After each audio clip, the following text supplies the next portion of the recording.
Muy buenas tardes, muchas gracias por estar con nosotros. Tenemos el día de hoy con nosotros a John Weeks, que es el negociador principal del Tratado de Libre Comercio de América del Norte, que este año cumple 20 años de entrar en vigor.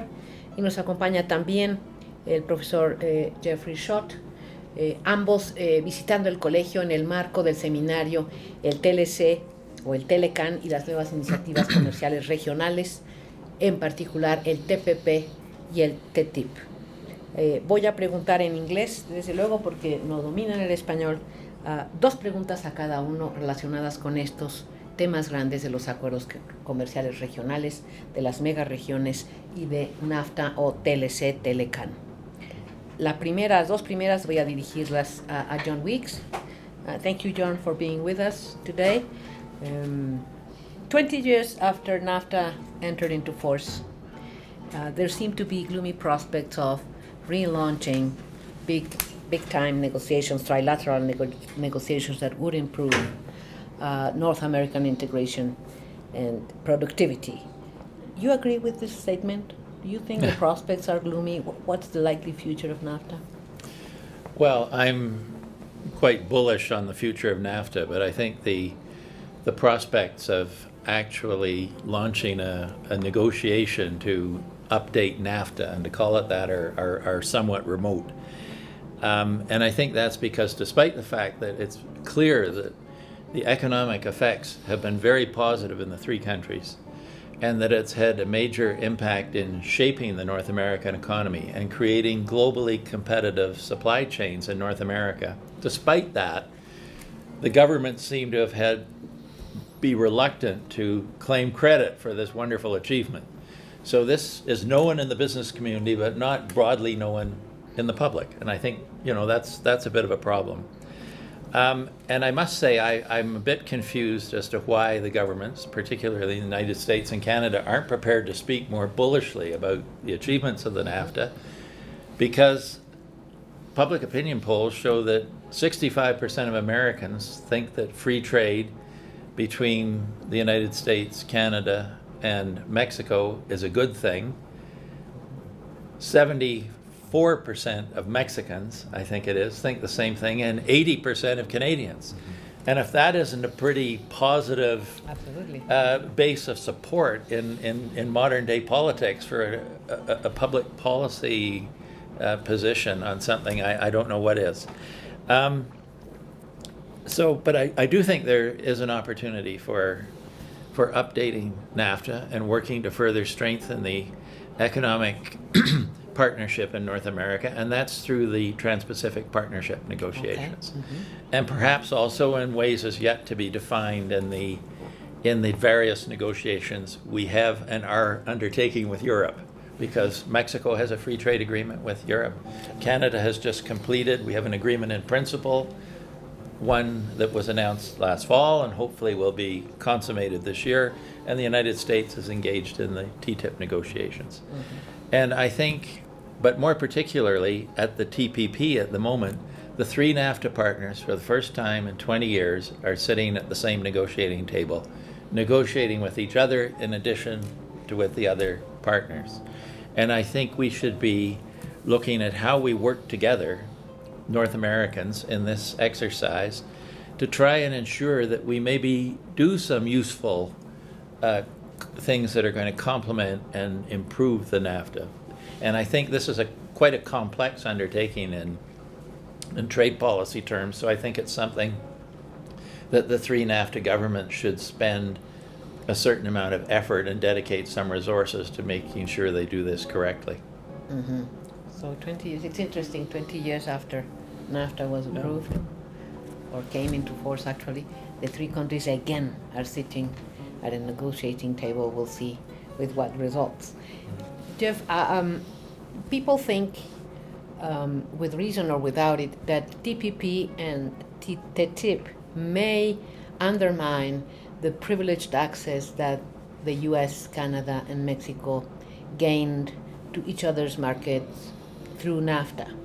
Do you think that's a possibility? Do you think it can be a threat to what has been gained, which is not small? There is some dilution of the value of NAFTA preferences, But that has occurred in every trade agreement that the United States, Canada, and Mexico have negotiated over the past 20 years with other countries. And so there has been a significant dilution, or put it in another way, there has been a significant increase in the competition of other countries in the North American market.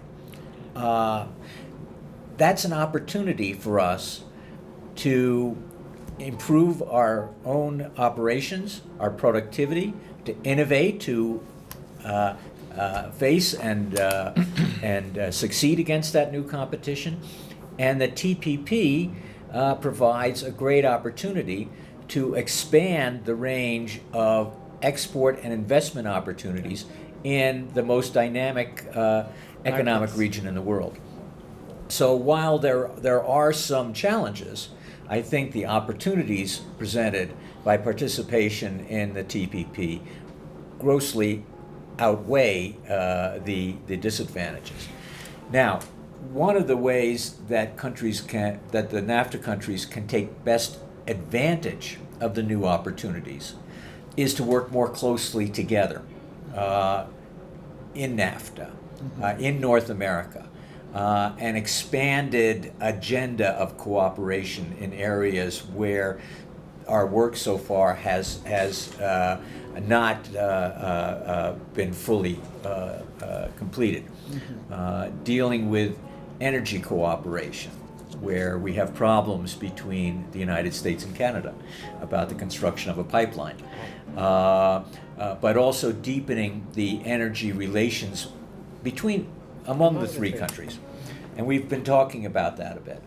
For the United States to finally start moving to reform and rationalize our immigration policy so that there is a possibility to work more closely with our partners in North America and have a more productive policy for all three countries. And there are many other areas. Climate change, where if NAFTA is sometimes thought of as a dirty word in some policy circles in Washington, climate change is now considered a dirty word in the U.S. Congress. And indeed, there are many members who will not even consider a trade agreement that talks about climate change. And yet, this is an enormously important problem for all three of our countries, and the problem is interrelated. So this is an area where we need to continue to work more closely together, and I'm very pleased that the North American Commission on Environmental Cooperation has put the climate change issue as one of its priorities for the next several years.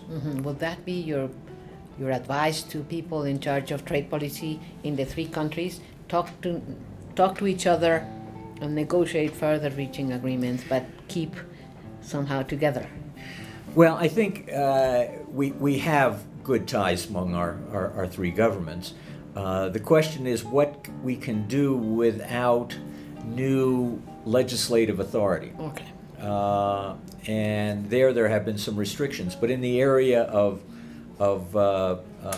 energy and in the environment, there are some regulatory issues that are in the executive power that do not require new authority. Okay. And where we can make sure that the ongoing process of setting standards and regulations to deal with climate change, for example, do not inadvertently cause new barriers or obstacles to trade and investment. And indeed, there's a concern in Canada because Canada is taking very active steps to impose carbon taxes and other regulations that will affect the cost of investing in Canada. In the region. And they should be getting credit for doing that.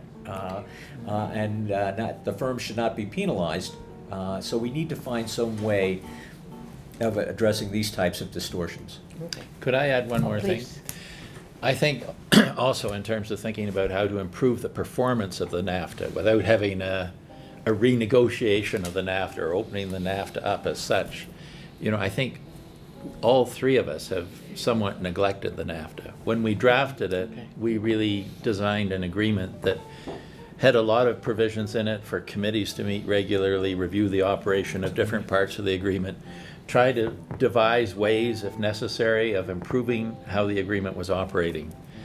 After the first couple of years, we've really let all of that machinery more or less lapse, and we haven't done anything. And I think with the right political leadership and a new sense of dedication, that process could be picked up and could prove very valuable. I agree.